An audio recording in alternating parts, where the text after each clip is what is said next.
My name is Summer Turner, and I will be talking about my personal philosophy. If you see me looking back, I'm just checking my computer for the questions, and I also have a notebook with some notes just about some things that I thought were important and that I want to address. I'm going to be answering question A, and it's talking about the social dynamics of the street drive and how those evolved throughout the semester. And how can this teach me to work effectively with the other teachers within my grade level or within the community? So when I first got into this class, obviously I'm not from St. Louis, so I wasn't sure. I'm not even sure about my way around now. Still use Google Maps everywhere. But what I did know coming in was there is the haves and there is the have-nots. And sometimes when you see that and just you picture it, but you don't picture them so close together. So as we drove around Olive, you see these big, beautiful businesses. You see all these nice $1 million houses, top of the line cars. I mean, you kind of shy an eye if you see an older car driving beside you. And it's really sad that we do that. But I mean, because of the school's placement, I see that really often. And then you drive about 11 miles down, so not even 15 minutes, and you're in a completely different area. You see boarded up buildings. You don't see any new cars. You don't even see new car dealerships. So I think coming in, I had a little bit of previous knowledge, but I did have to be open-minded to these different types of things. And I was really surprised to see that within not far from each other, there was just these crazy differences. And then you also see the schools differences, and I'll get back into that within the paper. But just for example, with a previous project we had done in class, it was like looking at the schools and attendance and things like that, like funding. And within my street, we went to Ladue and to University City, and Ladue placed 3 out of almost 300 schools in St. Louis, and University City placed 250, something like that, to where they had to make it a percent rather than a number. So that was pretty incredible to see. They're not far from each other, and if they work together as a big community, what could they achieve? I think that within this semester, I learned to be open-minded. Sometimes there is absolutely nothing wrong with the haves, and I find that hard myself. And once again, I'll get to this in another question, but be open-minded to other opinions, other cultures. Sorry, I'm still like kind of sick, but we all have to work together. And if I were placed in a school like Ladue, my background would be completely different from other people who might have grown up in the area, who have kids that go there, whose husbands work around this area. And it's just nice to see their perspective on things. And it's also nice to see that, and sometimes you might need to step in and kind of school them, like, hey, this is, that kid in your class that's acting out, that's not why, here's why. Get a deeper thinking. So I think I've also learned to just be understanding, and to every now and again, it's okay to tell someone there's a deeper reason behind that. And I think that'll help me effectively communicate, especially with my students. We could build a bond. If they know that I know about them, and they're not just kids in the classroom with names, that I know about them and who they are and what they value and their home life, they'll be closer with me. They have almost no other choice. If you build that bond and you get to know someone, it's pretty hard not to be able to communicate and work together and all that other good stuff. And with teachers as well. Question B is, if a stranger walked into your future classroom, what would you see? So I kind of like the analogy of a puzzle, and it's because I would see that person as a puzzle. And I am so motivated. I am just one of those go-getters, and I want to solve that puzzle. I want to understand everything about you. I'm a really nosy person, and that can be good and bad, but I want to know about you. I want to know about your mom. I want to know about your siblings. I want to know where you're from, where they're from. Like, So just solving all those pieces. But then I'd like to look at it as a bigger picture. Okay, well, here we have a class of 25 different puzzle pieces. How can we all work together? The center of that puzzle is the community, regardless of any differences, and everyone is different. The center is me, and I'm that connecting piece that is bringing all of these different students together. So I would see a puzzle. Okay, so then it also says, how do you believe students learn best, and what will students do in your classroom that reflects that belief? I said I believe that students learn best with real world experiences, and I said it is best because it's important to them. And I know, just thinking back on my high school career, whenever teachers would talk about something that was going on in the news, or talk about a new controversial issue, or talk about 9/11, things like that, instead of just going back and talking about Christopher Columbus and talking about the spread of Christianity and relate that back to me. That stuff is really hard to understand when you feel like it has no meaning.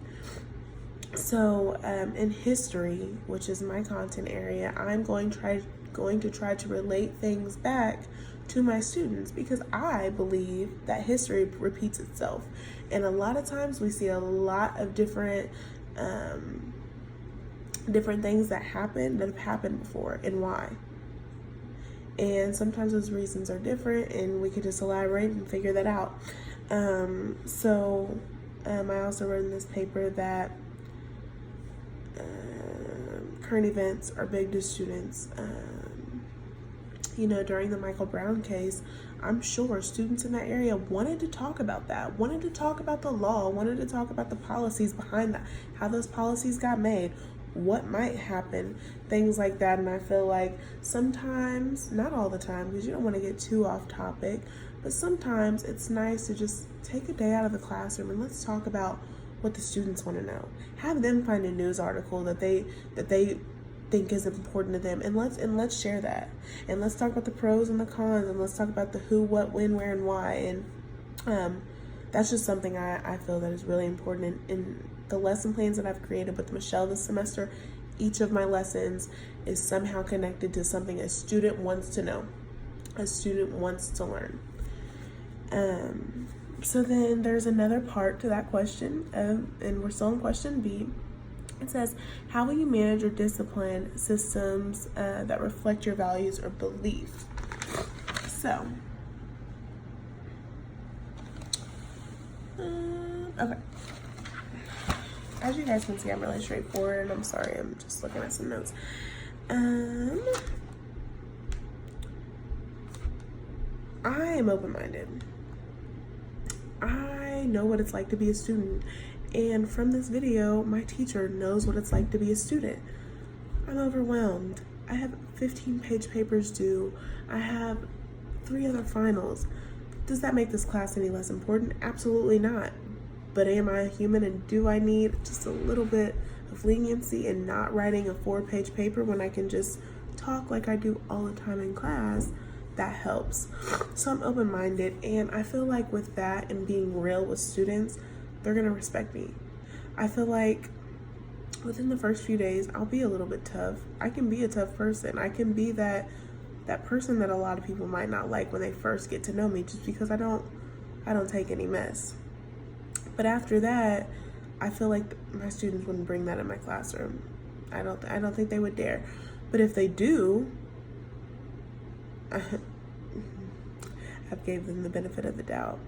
So we'll figure it out from there. I don't want to say I'm going to be too harsh, but I'm not going. Sorry, I had a low battery thing. I'm not going to be too harsh, but I'm not going to be lenient either. I have high expectations, and I know that I am a good teacher and that my students can be great students.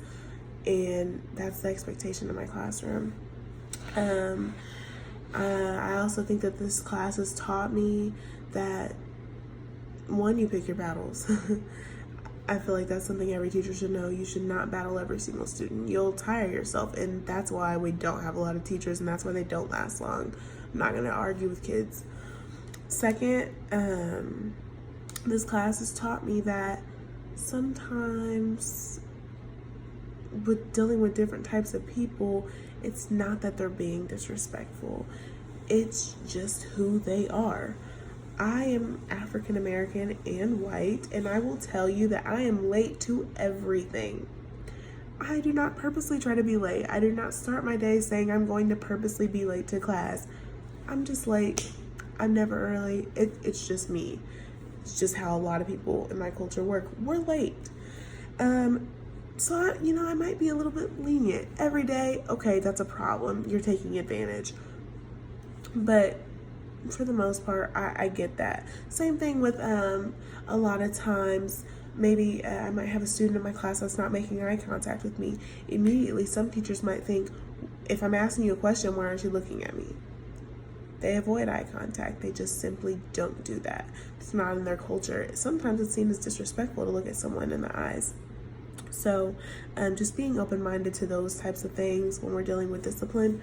And I think that it was really important to mention the research that Destiny had done, and seeing that most referrals were from African American boys, and just seeing the numbers, and a lot of it was because they were disruptive and things like that. But if a kid cuts me off, if an African American child, and I don't want to seem like I'm not looking at any other races or anything, but I can just relate back to that a little bit more. If they cut me off while I am presenting something, it's just how they talk, and I even do that. I do that in class, and I respect my professors that don't necessarily gripe at me for that. So just being open-minded to those disciplinary actions that might happen in the classroom that are totally not to be disrespectful. Now I'm finally moving on to C, and I'm more than a third of the way done. Clearly I'm not math major. It says, what effects, positive and negative, might your own background create as you work with students who are different from you? I mentioned this earlier, and I said I'm very motivated and I work hard. And that just affects how I get to know people and my work ethic, and just how I want to teach. So sometimes I might come off as, I need you to do this, this, and that. And I have really high expectations, and not to like want to knock students down or have them not succeed, but I know in myself that they can, and that I'm a good teacher, and that they should be able to. And if it doesn't work in the first try, we'll try again and again and again and again. So some people might have trouble with that. I also feel like I am a forever learner. That's just my background. I love school. I've always loved school, and even when I'm not in school, I want to be here. And I feel like that's good because it keeps me open-minded, and it keeps me learning about different things and different methods and different peoples and different communities depending on where I'll teach. Negative. I've worked so hard to do everything I've accomplished, and I can't stand people who have just had things handed to them and who don't know what work ethic is, and they're just entitled, and a lot of that, it just gets to me. So I think that's one of the reasons why I personally don't want to work in a suburban area. But of course, if I get a job there, I'll definitely have to put that to the side, and I can understand that that's just how they come up. That is their culture. They don't necessarily have to know what hard work is, and they haven't seen the struggle, so they wouldn't understand that, and I just have to respect that and kind of, just deal with that. And I think I'm pretty sure I could put that aside, and that's just one of the negative things that could affect my classroom. I'm also a realistic optimist, and I choose accuracy. I'm not a person who dwells on what could be. This is it. It's black and white. Sometimes there's a little bit of gray area, but it's typically, I'm not a dreamer. I stick to facts. And I try to prove my points based on those. I'm an arguer. Sometimes I feel like I should have been a lawyer, but here I am. So I just believe in how things are, and that can be negative because some people can't wrap their head around what is. And we'll see, just headbutting each other back and forth.